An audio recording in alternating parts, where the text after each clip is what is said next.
TDP సభ్యత్వ నమోదులో drama నడుస్తోంది అని మాజీ మంత్రి గుడివాడ అమర్నాథ్ మండిపడ్డారు. పట్టాలు ఇస్తాం, ఆధార్ కార్డులు ఇప్పిస్తామంటూ అడ్రస్లు తీసుకుని టీడీపీ సభ్యత్వం అంటూ ప్రచారం చేసుకుంటున్నారని ఆగ్రహం వ్యక్తం చేశారు.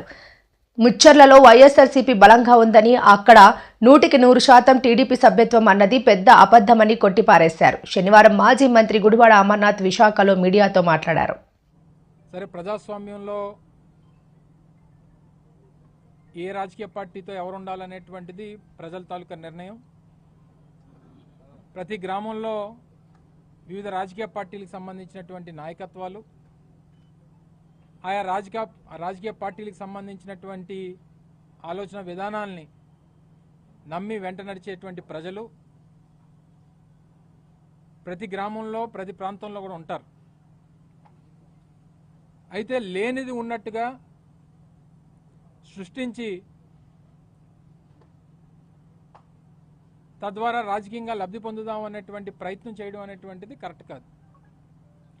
ఎందుకంటే గడిచినటువంటి ఎన్నికల్లో, స్థానిక సంస్థల ఎన్నికల్లో 2021లో జరిగినటువంటి పంచాయతీ ఎన్నికల్లో కానివ్వండి,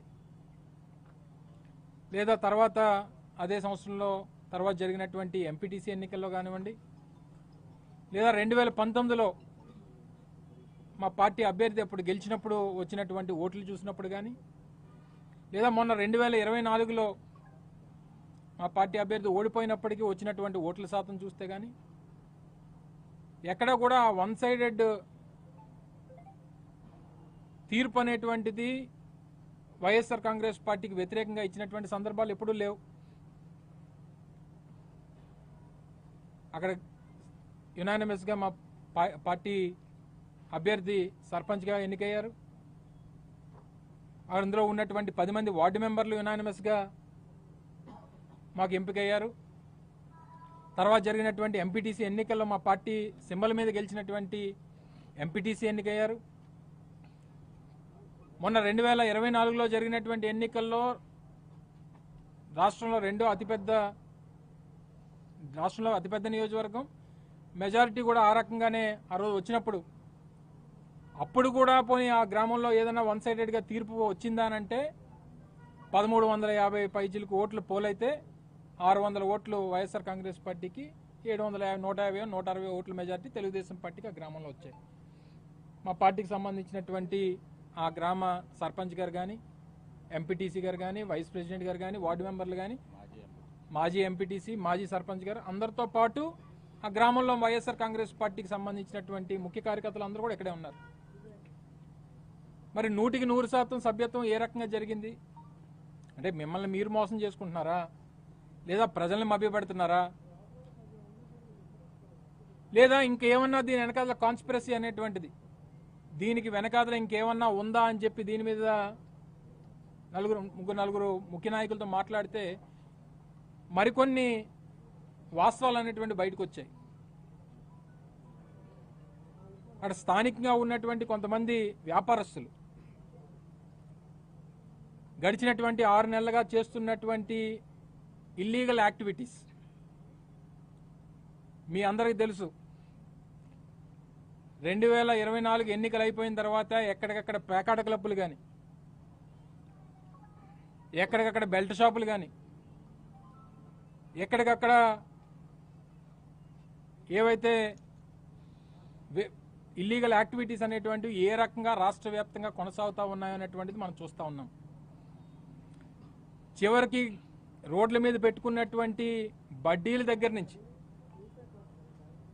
రియల్ ఎస్టేట్ చేసుకున్నటువంటి ప్రతి ఒక్కరి దగ్గర ఏ రకంగా డబ్బులు దండుకుంటా ఉన్నారో ఈరోజు కూటమికి చెందినటువంటి ప్రజాప్రతినిధులు రోజు మన పత్రికల్లో చూస్తూ ఉన్నాం.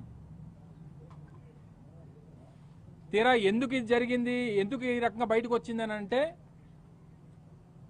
ముచ్చర్ల అనేటువంటి గ్రామం అన్సెటిల్డ్ ఇనాం విలేజ్. సో ఈ గ్రామానికి చెందినటువంటి ప్రజల్ని మభ్యపెట్టి సభ్యత్వం గురించి చెప్పకుండా మీ అందరికి కూడా పట్టాలు ఇప్పిస్తాం, మీ అందరి ఆధార్ కార్డులు తీసుకొని రండి అని చెప్పి ఆ పెద్ద మనిషి పిలిపించుకొని ఆ డబ్బులేవో ఆయనే కట్టేసి ఆ ఏదైతే ఉందో ఆ వచ్చినటువంటి డబ్బంతా కట్టేసి ఈ రకంగా పబ్లిసిటీ చేసుకునేటువంటి ప్రయత్నం చేశారు. రేపు లోకేష్ గారిని తీసుకొని వస్తే ఏం చెప్తారు లోకేష్ గారితో? సార్ 100% డబ్బు కట్టేశారు, మాకు ఈ గ్రామంలో సమస్య ఉంది, ఈ సమస్యను పరిష్కరించండి అనేటువంటి చెప్పేటువంటి ప్రయత్నం చేసి అమాయకమైనటువంటి ప్రజల్ని వాళ్ళ దగ్గర నుంచి భూములు రాయించుకొని అంతా కూడా భూమిని ఏ రకంగా కొట్టేయాలి 600 ఎకరాలు అనేటువంటి దాని మీద జరుగుతున్నటువంటి ఒక పెద్ద స్కామ్ ఇది అనేటువంటి విషయాన్ని మీ ద్వారా ప్రజలకు తెలియజేస్తా ఉన్నా. సరే, ఎన్నికలకి ఇంకో 4.5 సంవత్సరాలు ఉన్నాయి. ఇప్పుడు ఎన్నికల గురించి, రాజకీయాలు, రేపు జరిగేటువంటి ఫలితాలు, వచ్చేటువంటి ఫలితాల గురించి మాట్లాడడానికి రాలా. లేనిపోయినటువంటి ఆరోపణలు వైఎస్ఆర్ కాంగ్రెస్ పార్టీ ప్రభుత్వం మీద గతంలో చేసి తీరా అధికారంలోకి వచ్చినటువంటి 6 నెలల్లోనే ఇంత పెద్ద పెద్ద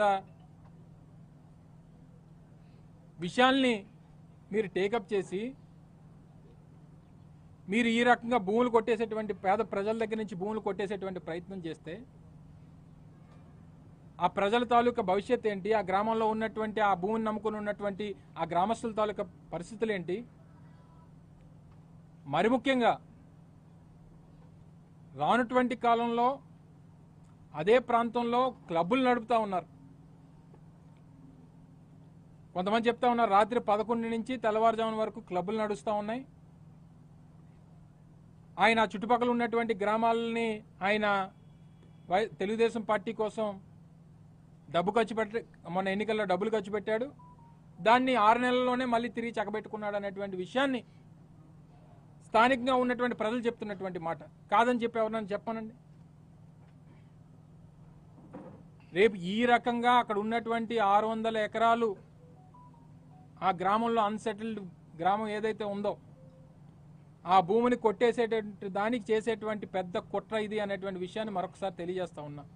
సరే, ఏ పార్టీకి వెళ్ళాలి, ఏ పార్టీలో ఉండాలి అనేటువంటిది ఎవరి ప్రజాస్వామ్యంలో ఎవరి తాలూకా నిర్ణయాలు వాళ్ళు.